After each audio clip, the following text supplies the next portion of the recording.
Hey, what's up there, fellas? So, I'm going to continue this journey. I got 1, 2, 3, 4, 5, 6 slides. I was going to break it up into a couple short presentations, but I think I can fit it all in since it all is all one subject. So it has to go deeper into the sales process and the creation of your sales process for online. For generating leads and getting customers and obviously closing them. So for sure, you're not going to sell anything without a sales process. I got some sales process examples, and this is the right way to turn someone into a paying customer predictably and scalable. If you're shooting from the hip, which I did for many years, Tommy, you've been in sales for a while. Man, if your sales process is frustrating, it's probably because it's not set up, into like probably a 3 to a 4, maybe 5-step process, and that it's predictable and scalable. And when I mean scalable, I mean like you can pass the same process on to like a new sales representative, and with minimal training, they can just take off and run with it, and you will know exactly where they're at in that process. So obviously, to scale your business, you're going to need manpower, and you want that to be trainable. So these are simple processes that your sales team can follow, and you as a manager, Tom, and hopefully Aaron and Tyler, you guys kind of grow your team, you'll be able to know what phase your new trainees sales reps are in. So let's get started. So here are some sales process examples. So like an attorney, obviously you look them up in a phone book, you give them a call, they set up a consultation, and then you either become a client or you don't. Car dealership, same thing. You either call in, make sure the vehicle's there, or you just show up, you meet with a sales representative, you test drive some vehicles. Obviously there's some consultation going on there. If the car salesman's doing his job, he's trying to get the hot buttons and figure out what's important, and eventually pick out 2 to 3 cars. You test drive them, and then you either become a customer or you don't. A house painter or any type of contractor might be a referral, or you see an ad in the paper, you give that contractor a call, they set up a home visit, the contractor goes over, looks at the project, he leaves, he prepares an estimate, he provides that to the homeowner, and the homeowner either decides to hire the contractor or does not. So pretty simple process. A coach / consultant, if you're really good and you're doing your marketing right, you're going to generate a lot of leads. Tommy, this is a little bit what we talked about yesterday with a vetting process. So for like a coach or consultant that generates a lot of leads, they just can't talk to everyone because obviously everybody wants help. So they have you fill out an application form, and then the coach or consultant would get that application form, and then they'd be able to review it and see what's going on, and that coach or consultant would either pass on that opportunity, or if it's worthwhile, they would set up a strategy session, which is a fancy term for basically a consultation, and then they would discuss what they currently got going on and see if they'd be a good fit, and then that person that filled out the application can either become a client or not become a client. Aaron, for an insurance representative, you would get a lead that would call in or maybe send in like a lead form off the internet. You would do a consultation with them to learn about what they currently got going on, who they got insurance from, what don't they like about that company, or if they're a new, like somebody that's 16, I would assume their parents would already have insurance somewhere, but you kind of get what I mean. You're doing a consultation. At that point, you would really want them to feel comfortable with you, so they open up to you, and then they either become a customer or they don't. So the main thing about all this, guys, is if they enter your sales process, then that means they should, if you're doing your marketing right, they already know you, they like you, and they trust you. So if you're in any of these phases, they should already have those three things. So your chances of closing them should be very high, because they already know, like, and trust you. That's why your marketing is so important. So let's continue. So basically, there's only 4 main sales processes, and the objective is, obviously, over there on the left is get a lead, and then on the right is sell them something. So we obviously have the middle there. It says what goes here. Well, luckily, there's only 4 different processes, but it depends. What goes in the middle depends on the following: what you sell, how much it is for your item or service, is the buyer problem or solution aware. That plays a factor. It also depends on your personal selling preferences, what your strengths are and what your weaknesses are. If you have weaknesses in some of these examples, then you obviously can't be using those, because until you get better at them, you got to go with what you're good at. Because obviously you got to be confident within your sales process. Confidence is actually what sells people and closes people. And then the last thing is how the end transaction occurs. So plays a huge role. An example for that is obviously for like my sales process, selling semis. Tommy, you working with bigger whales, trying to sell them 4,000 or 5,000 shirts. And Aaron, for you to sell an insurance policy, you obviously have to have a consultation with them. So you're really trying to sell that consultation. And then a guy like Corey Kaiser, who's selling basically widgets, $15 shirts, $20 shirts, $50 sweatshirts, he doesn't need to talk to them. So he's basically, in his marketing, he should be driving people to his online store, and then having kick-ass offers and deals and promotions, and that would be his transaction occurrence. So it all plays a role. So let's go to the next slide. So 4 main sales processes continued. Again, the objective is on the left to get a lead, and then on the right is to sell them something. So the first one we're going to discuss is what is called the classic. This is for a not too expensive but yet educated buyer. So this would be for like a $15 widget off Amazon. Basically anything that you can just order online that you need. That's why it's an educated buyer. Again, this would be a good example for Corey Kaiser. Somebody wanting some Wisconsin clothing brand apparel. So he would have a lead magnet that it would attract buyers on the left side, and we'll get into obviously lead magnet creation, but that'd be getting a lead. So that's where somebody enters your sales process. So this is it goes back to yesterday with let's go back up here with the pre-framing and this line here before indoctrination. So the getting a lead is all about pre-framing. So you get a lead, and then all you would need is either old school printed sales letter.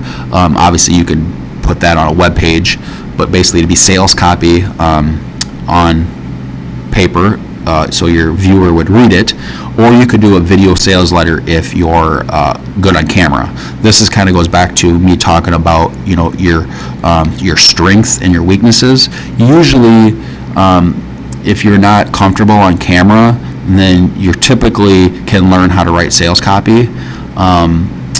But some people can't write sales copy, and they just prefer to get on camera and sell them that way. Or you could do a presentation like I'm doing for you guys. You don't see me, it's a voiceover. I can teach you that as well. But for something that's $500 to $200 or $300 that is an educated buyer, they need something, you can pretty much sell them that product with either a printed sales letter or a video sales letter. That's kind of like Corey getting online all the time. He's always making those videos. Well, he's indoctrinating his viewers, whether if he knows it or not. Maybe he could use some of this education, but that's all part of the indoctrination process. And then obviously they would check out at the order page, and then you would obviously have sold them something. The second one is what they call the dandy. So this is for a little bit expensive product, but yet somewhat educated buyer. So you would obviously have your get a lead, lead magnet, getting people, you're pre-framing them, they like you.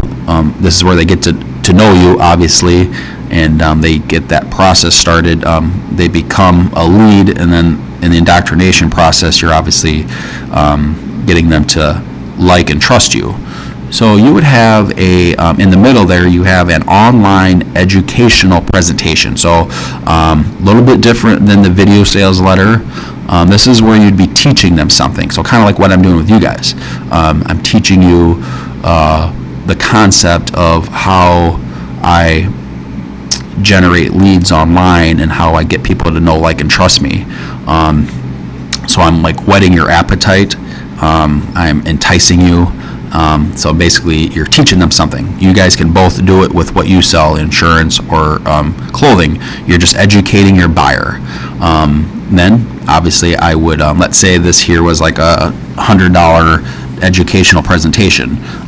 If you liked what you've seen, you would check out at my online order page for this presentation, and then you'd become a customer.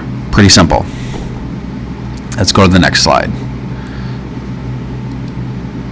All right, so obviously this is the sales process continued. The third one is the two-step, which is for an expensive but yet somewhat educated buyer. So you would generate the lead through your lead magnet. You pre-frame them to obviously know you enough that they decided to enter your sales process. So they would land on an online educational presentation, what we just talked about. This is a great way to indoctrinate them, and then this is really good for what you guys do and what I do, really selling that customer on a phone conversation / consultation. So on that online educational presentation, you're going to try to get them to fill out a form to basically set up a phone call with you. And Tom, this is where you could also implement that application for the vetting process to learn a little bit more about your customer. Aaron, I don't think you would ever need to do that, but like guys like me and Tom, you definitely want to know like what that person's got going on, because your time's valuable. So they would fill that out, and then they would schedule their consultation. If they did fill out an application, Tom, you would obviously approve it or disapprove it. If you did not approve of it, you'd probably just email them back and say, hey, we're not a good fit. Or like I said yesterday, if it's like for 5 shirts, you would just hand it off to your newbie. But anyway, you would set up that consultation, and then you would educate them further, and then learn everything about them. They would feel comfortable. Obviously, at this point, they know, like, and trust you. They should be telling you everything that they got going on, which is what you want as a salesperson. And then what you do is they'd either become a customer or they wouldn't. Pretty simple. And then the last one is what they call the old school, and this would be for somebody that doesn't like getting on camera. You might not be that great at writing sales copy, but it's for something expensive, somewhat educated buyer, or like I said, you don't like the tech stuff. So obviously, if you don't like being on camera, you don't like the tech stuff, this is like the most old school way. So you would generate a lead through your pre-framing lead magnet, and then they would enter their information. So now you'd have their phone number, email, and name. So then you can call them. This is kind of like how Cordell does it. It's exactly our process here. So then the lead magnet comes in, I get an email with their contact information, I call them, and I see what they need.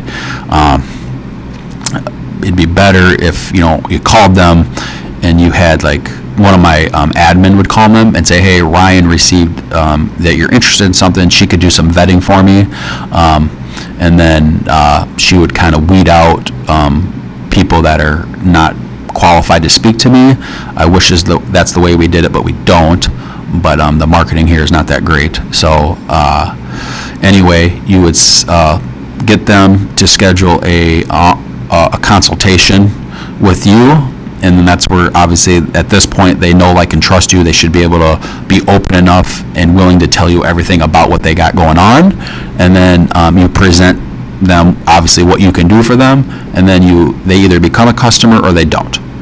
So these are literally the only 4 sales processes that you will be using. You're only going to need one of them, obviously, so it ain't that hard. Just whichever one you think is going to be best for you. I can obviously help you with that if you guys want to talk about that. But let's get to the last slide.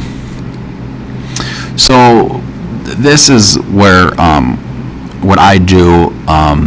This is kind of like the last one, or the third one. What was the third one called? The 2-step. Obviously, you got 2 steps here in the middle. That's why it's called the 2-step. So this is the one that I kind of created for selling semis. So I will generate a lead, whether if it's one of Cordell's leads or if it's through back when I was doing my own paid ads. But they would enter my sales process by providing me their name, email, and phone number. So I obviously did a decent enough job to pre-frame myself that they liked me to inquire. And then what they would do is they would land on a presentation that I made just like this with a irresistible intrigue offer. And I'll teach you guys how to do this, but it basically just really whettens their appetite, and their desire goes through the roof like a hockey puck, and they book a consultation with me. And in between that, I might even send them a few more emails with other presentations, just to further whet that appetite. And then we end up having a consultation, and they provide me most of their details that I need to be able to close them on a semi. And then once they tell me everything that I need to know, I have a collaborative close process. So basically, through all the sales training I've done, and I've been able to put together the system that once they give me all the information that they need to tell me, I can basically use all of, I call that their assets. I use that to close them on a semi because they opened up to me, and that's the biggest key, is getting them to open up. Obviously, the bigger key to open the door is pre-framing to get them to like you, and then indoctrination to get them to further know, like, and trust you. But then at the very end, it all comes together, and you can do the collaborative close, and they actually close themselves. And that's literally one of, like, the greatest feelings to have, is like when this whole process works and you watch them close themselves. It's very rewarding. So obviously, during these 4 phases here, we are building goodwill in the marketplace. We're teaching them, we're demonstrating that we can actually help them, because that is our level of influence in the marketplace. Remember the triangle up here. We're going to be, since with social media, we can have our own channel, so we're going to position ourselves as a celebrity authority. So anybody that likes our pre-framing, that enters our sales process, every time we go on social media, they're going to see us. So we're going to be a celebrity, and then we're also going to be a person of authority, and then we're just going to further indoctrinate them. So I actually look at this as not as teaching marketing. It's basically just a way of demonstrating how to bring new customers in efficiently, in a cool and respectful way. The marketing is actually just a byproduct of your efforts, of the goodwill that you are providing to your marketplace. So if you really think, too deep into the whole marketing and sales thing, you're just going to give yourself a headache. Just look at it as you're just being cool, you're being respectful, and you're helping people. And it's not that hard. And it doesn't take that much time to get used to this stuff. I obviously have a lot more to teach you guys, but between the videos I sent you yesterday and this morning and this one is pretty much just everything in a nutshell. But I really want to hear back from you guys and let me know what you guys think. I love you guys to death, and I really hope I can help you guys out to generate more revenue, to help your families live a more prosperous life. Not that you're not already, but you know what I mean. Just the more have more conveniences in life, and once you get this stuff down, it's seriously just clockwork. You can always improve it, make it easier, but it's just getting started, and hopefully, you guys have me to lean on. And obviously, I want to use you guys as a, referral and testimonials in the future to, get more clients and help people out. But, this is a good start, and I look forward to next week spending time with you guys and discussing this further. I obviously got a ton more slides, but let me know how I can help. Thanks. Bye.